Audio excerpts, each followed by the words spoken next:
Boston City Councilor Ruthzee Louijeune is our guest this morning. Let's go on the record. First-term councilor caught in the middle of a chaotic session. Her efforts to navigate the controversies and deliver for her constituents. It's time to go on the record. Let's go. From WCVB Channel 5, the inside word from Washington to Beacon Hill. Today's newsmakers are going on the record. Welcome to OTR, everyone. I'm Ed Harding, along with News 5's political reporter Charmin Sacchetti. It's great to have you with us. And as you can see, sitting in the chair this morning is Boston City Councilor Ruthzee Louijeune. She's an at-large councilor representing all of the city's neighborhoods. First taking office in 2022. She's a candidate for re-election right now. Born and raised in Mattapan and Hyde Park. BPS grad. She's the first Haitian American elected to represent Boston citywide. A lawyer. She holds degrees from Columbia University, Harvard Law School, and Harvard's Kennedy School of Government. It's great to have you with us this morning. Thanks for your time. Happy to be here. Welcome. Yeah. Thanks for being here. So let's start. Just a few years ago, the Boston City Council, it was praised for its diversity and its dynamic vision. Today, the council is actually being called by some outlets a clown show. How did we get to this point? Thank you. And again, thanks for having me here, Eddie and Sherman. That's a really great question. You know, I am so honored to be an at-large city councilor. I'm so honored to serve on this body that has been an engine for really transformative change. And we still are that diverse body. We still are a body that is really responding to the issues that residents really care about. I think for a lot of my colleagues, it's a first foray into politics. There's been a lot of tension. There's a lot of people on the council have their own political camps, their own.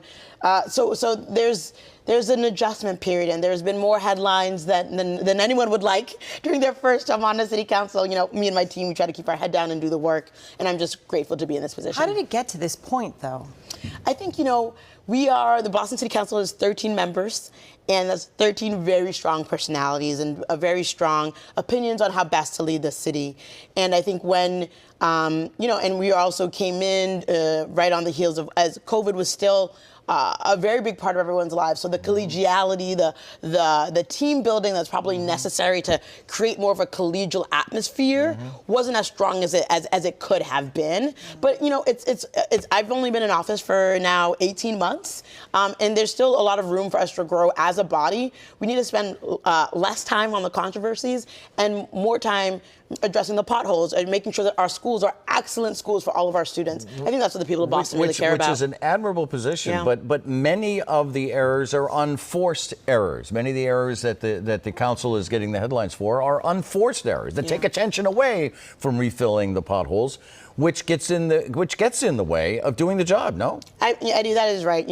It's very disappointing for constituents, for voters, for residents to see all of the news stories, all of the distractions, because voters and residents deserve elected officials that serve with integrity, we can trust their decision making, who show a pattern and practice that is one. I believe in them. I believe in their decision making. I believe in their integrity, and so I sympathize with voters and with the residents who want to see more integrity in the Boston City Council.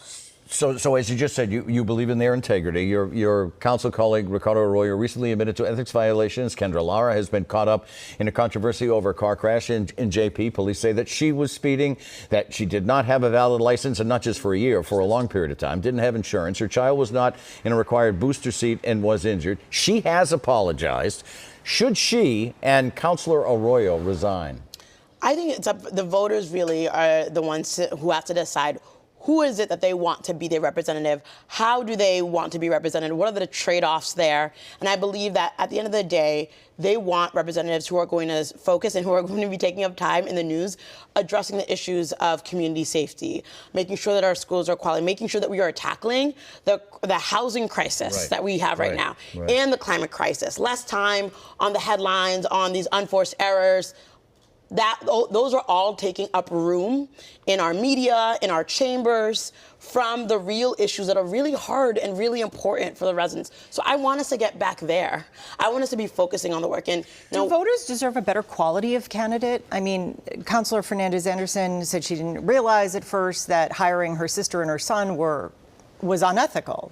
I mean, that leaves a lot of open questions, and obviously Councilor Arroyo, Councilor Lara's issues. Yeah, I think the voters deserve electeds who show up with integrity, who show up and are able to be responsive to constituent calls and concerns. And I do understand that it is harder to have trust and faith in your government when you see all these headlines and when you see all these these things happening. You know, it is important that the public abides by the rules and by the laws, much more so your elected officials. And so it really is up to the voters to decide who they want in their elected official. I know that I try to come to this job every day with integrity, and that my team, we know that we were sent here to do a job, and that job is to have people really believe in government, and that's what I try to do every single day. To go back to the original question I asked, are those, especially what Councilor Lara went through and Councilor Louijeune went through, did those rise to the level that they should resign, or no? Or what do you think? What do you think? I am not in their position, and I am not going to say that what someone should do. What I will just continue saying is that voters, you know, there is a lot that this council has gone through when you look at those issues, when you look at the redistricting process and councilors on the city council supporting those efforts in a lawsuit. There's been a lot of turmoil on the council and with these stories. I want us to move forward. I want us to figure out a way of how do we make sure that we do have elected officials who are responsive, who are of upstanding moral character, who can learn from their mistakes and can address these issues, right? I think part of the thing is, like, we are 13 very strong personalities that need to figure out how to work together. Right. Because you know, people in West Roxbury, people in East Boston, people in Mattapan, and all over the city, Rosendale, we have real issues that we need to address, and these are not them. Let's talk with one of those issues. Let's talk about that. Mass and Cass is a major issue. Mayor Wu making it clear last week the situation is really at a breaking point. Police officers, EMTs have been assaulted. Drug trafficking is still rampant. She alluded to a new approach. Didn't really describe it in detail to us, but what do you think needs to be done at this point? Well, what's happening at Mass and Cass really is getting to a point where we really do need to think about how we really approach the issue. I believe that with the closure of Long Island, we are seeing a lot more people who are in need of services. What we have at Mass and Cass are a lot of people with mental health issues, a lot of people with drug addiction, and the issue of homelessness. And so we have people who are there for services, and we have people who are there preying on them. You know, I credit out to Tanya Del Rio, who's been coordinating for the city of Boston, the efforts there. We have conversations about the most vulnerable populations down there. So is there going to be a crackdown on the people who are preying on them? I think we need to be more intentional about the people who are the really bad actors who are preying on people. It's not safe for a lot of people. It's not safe for women. It's not safe for LGBTQ plus folks, especially our trans community. Why haven't we been intentional about that yet? We have been intentional. If you look at the approach that we've had, it has been a housing first model, ensuring that people have a place to call home.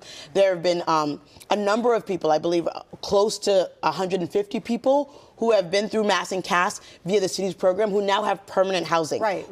I'm talking about the criminal element who is preying on the people who don't have housing. You know, the mayor has actually taken a lead in this and has found housing for hundreds of people, and there are good stories out there. But what about the people who are preying on them? What needs to be done? You know, I think we have a lot more work to do when it comes to thinking about the type of enforcement that we want to see. There are some people who are in the Mass and Cass area who are both people who are preying on people and themselves are victims, right? So it's not always so black and white.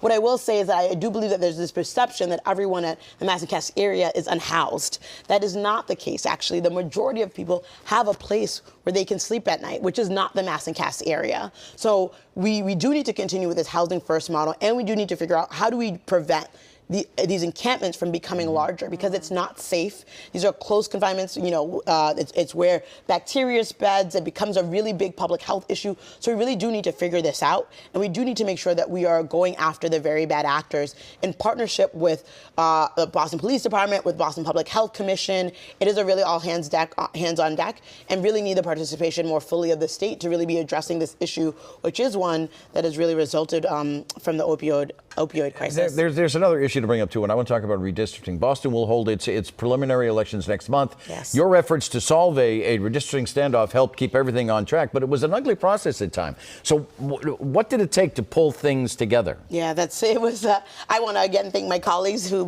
believed in me and my leadership and my ability. It was not a process that I was looking to lead, but it is one that my colleagues got into my committee, and therefore I led the process. You know, I'm a lawyer, and I've worked on a number of redistricting cases, on a number of racial gerrymandering cases, representing black voters suing based on racial gerrymandering grounds. So when we got the case back from the federal court finding a potential constitutional violation, we were very much limited to sort of how we could draw a new map. And, you know, I always said in the beginning, and I said this to my colleagues, if anyone leaves this process that I'm leading feeling like they've won, like they've completely lost, I did not do my job. Right. The job is to make sure that, can we make people 75% happy? As someone who's worked on these cases, redistricting is always going to be a contentious process, always going to be rife for a political process. I'm at large, right? Which means that I represent the entire city. So in terms of my own personal re-election, lines don't matter to me, but they matter when it comes to, you know, certain elected officials who want to assure re-election or try to increase their chances of re-election. But they also matter to communities that want to feel empowered, who have been historically excluded and disenfranchised. So it's a complicated process, especially when you have to navigate between the Voting Rights Act and the Constitution. But I took all of sort of my knowledge as an attorney, my knowledge as an elected official, someone who can negotiate and can work with different groups and different factions on the council to bring us to a resolution so that we could have these elections, which are important. Again, how do we reduce the noise and get to the work? 75% happy. Right, yeah. 75%. Reduce the noise. Yeah. That's It's a the negotiation. That's the It's a word. negotiation.